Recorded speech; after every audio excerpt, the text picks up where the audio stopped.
Hello दोस्तों, आज हम बोन कैंसर पर एक ओवरव्यू करेंगे। बोन कैंसर यानी हड्डियों का कैंसर थोड़ा सा रेयर टाइप का कैंसर है। हड्डियों को अफेक्ट करता है और ज़्यादातर ये हाथ या पाँव की लंबी हड्डियों में ज़्यादातर होता है।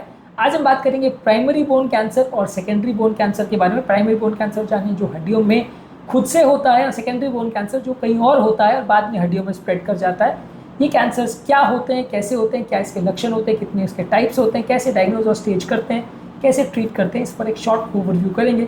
इसमें स्पेसिफिक टाइप्स पर और स्पेसिफिक इश्यूज को हम अलग अलग वीडियोस में डिस्कस करेंगे। आज का टॉपिक है overview on bone cancer. Topic पर जाने से पहले जो लोग हमारे चैनल पर नए हैं, मैं रिक्वेस्ट करूँगा आप चैनल को सब्सक्राइब करें, वीडियोस को लाइक करें, शेयर करें, फॉलो करें, कमेंट करें, पूरा देखें। टॉपिक इंपॉर्टेंट है इसलिए इसे तक देखिएगा। चलिए शुरू करते हैं इंपॉर्टेंट वीडियो।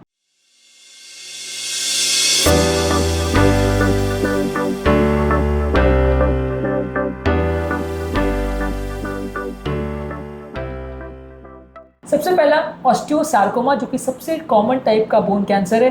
ज़्यादातर हड्डियों में जो ऑस्टियोब्लास्टिक सेल्स होते हैं, बोन बनाने वाले सेल्स होते हैं, उनका ये कैंसर होता है। ज़्यादातर लंबी हड्डियों में ज़्यादातर देखने को मिलता है।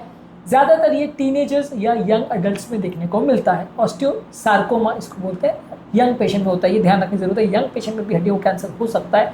ये इग्नोर नहीं करना है, क्योंकि कई बार लोग को लगता है यंग पेशेंट है, इसको कहाँ से कैंसर होगा, ये सब छोड़ो, बेकार की बात है। इस उम्र में थोड़ी कैंसर होता है, पर ये यंग लोगों का ही कैंसर है।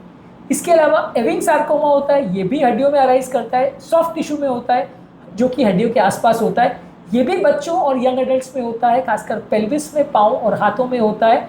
और ये काफ़ी अग्रेसिव ट्यूमर है, प्रॉम्प्ट ट्रीटमेंट लगता है, नहीं तो जान जा सकती है। तो ये भी बच्चों का ही ट्यूमर है, यानी कि हड्डियों का कैंसर थोड़े कंपेरेटिवली जो कॉमन है वो बच्चों में ज़्यादा देखे जाते हैं। अगला कैंसर है कॉन्ड्रोसार्कोमा, जो कि कार्टिलेज सेल से अराइज करता है। ज़्यादातर अडल्ट्स में 40 साल की उम्र के बाद देखने को मिलता है। ज़्यादातर पेल्विस में, हिप्स में और शोल्डर मसल्स में, जहाँ कार्टिलेज होता है वहाँ पे देखने को मिलता है।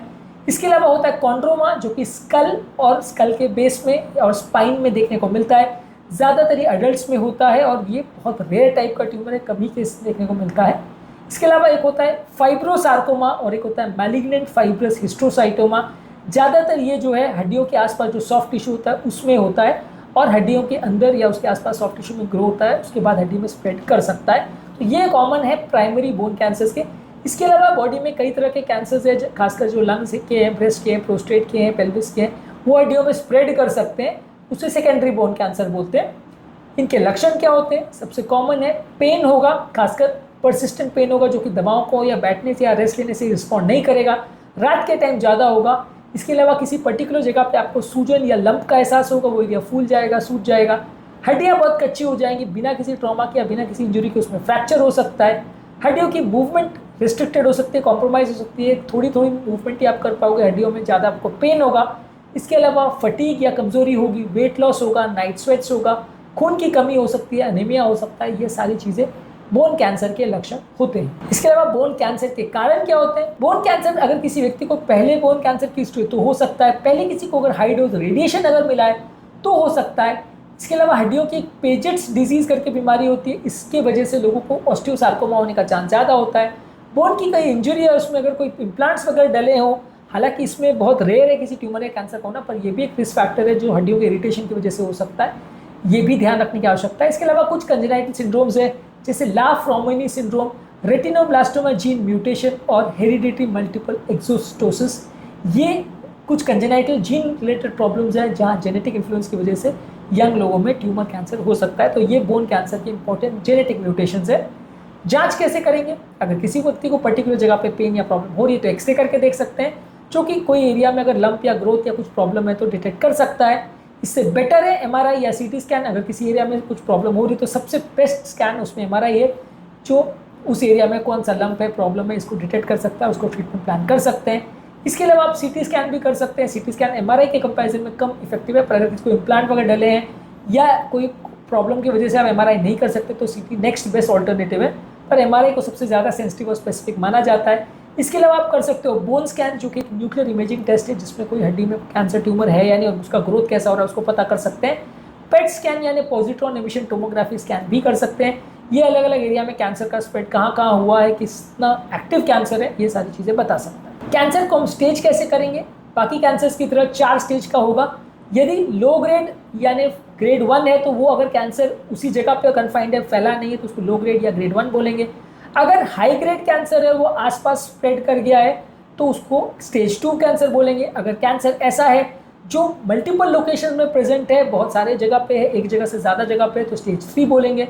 और अगर ऐसा कैंसर है जो पूरे शरीर में फैल गया है, लंग्स, लिवर, ब्रेन, सब जगह फैल गया है, मेटास्टेसाइज हो गया है, तो उसको स्टेज 4 कैंसर बोलेंगे। ज़्यादातर स्टेज 4 में कैंसर का इलाज संभव नहीं होता।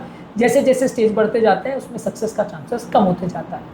इसके अलावा हम बात करेंगे ट्रीटमेंट कैसे कैंसर का करेंगे। अगर किसी को हड्डी का कोई ट्यूमर है, कैंसर है, तो बेस्ट थेरेपी उसमें यही है कि उस एरिया को आप एम्पूटेट कर देते हैं या वो एरिया को काट देते हैं, या तो वो हड्डी को ही काट के निकालते हैं, या कई बार वो पूरा पाँव को या हाथ को ही काट के निकालना पड़ता है। कई बार लिम्ब स्पेयरिंग सर्जरी की जाती है जिसमें पर्टिकुलर एरिया को कट किया जाता है, लेकिन पूरा हाथ या पाँव नहीं कट किया जाता है।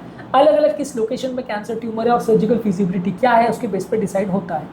इसके अलावा अगर कैंसर है, खासकर एविंग सार्कोमा है, तो उसमें आप कीमोथेरेपी का प्रयोग कर सकते हैं। कीमोथेरेपी से आप कैंसर के साइज को श्रिंक कर सकते हैं और बाद में उसका रिकरेंस को भी कम करने के लिए इसका प्रयोग कर सकते हैं।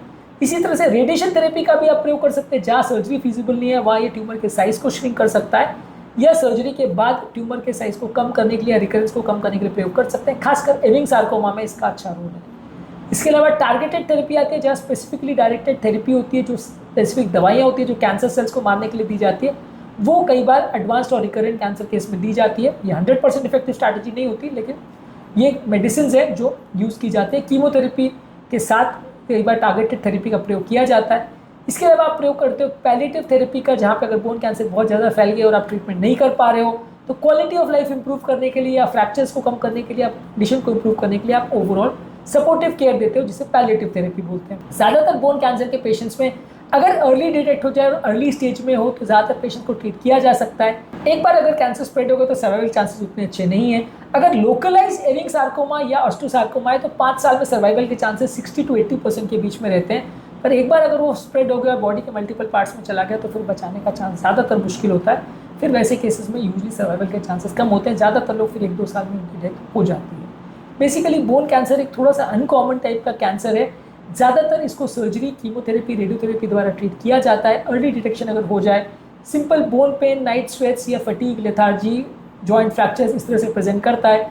अगर सही तरह से डिटेक्ट हो गया और ट्रीट हो गया तो ज़्यादातर लोग को बचाया जा सकता है। एक चीज़ इंपॉर्टेंट है कि ये बच्चों में भी होता है, इसलिए इसको इग्नोर ना करें, क्योंकि अगर बच्चों में ये आप मिस आउट कर देते हो तो कई बार ये प्रॉब्लमेटिक हो सकता है और बाद में बच्चों को लाइफ टाइम दिक्कत आ सकती है। इसलिए ये कैंसर बच्चों में होता है, इस बात को जानना और समझना और बच्चों की जांच करना इसके लिए ज़रूरी है। उनके पेन को इग्नोर ना करें, खासकर अगर परसिस्टेंट या कंटिन्यूस पेन हो रहा है तो। आज के टॉपिक में हमने बात करी बोन कैंसर पर, हमने ओवरव्यू किया। इसके अलावा बोन कैंसर की थेरेपी, बोन कैंसर के सिम्टम्स पर और बोन कैंसर के अलग अलग इश्यूज़ पर, अलग अलग टाइप्स के बोन कैंसर्स पर हमने अलग अलग वीडियोज़ किए हैं। इनको भी ज़रूर चेकआउट करें ताकि ओवरऑल एक अंडरस्टैंडिंग डेवलप हो पाए। उम्मीद करूँगा कि आज के टॉपिक में कुछ नई बातें जानने को मिली होगी। जो लोग हमारे चैनल पर नए हैं उन्हें रिक्वेस्ट करूँगा कि चैनल को सब्सक्राइब करें, वीडियोस को लाइक करें, शेयर करें, फॉलो करें, कमेंट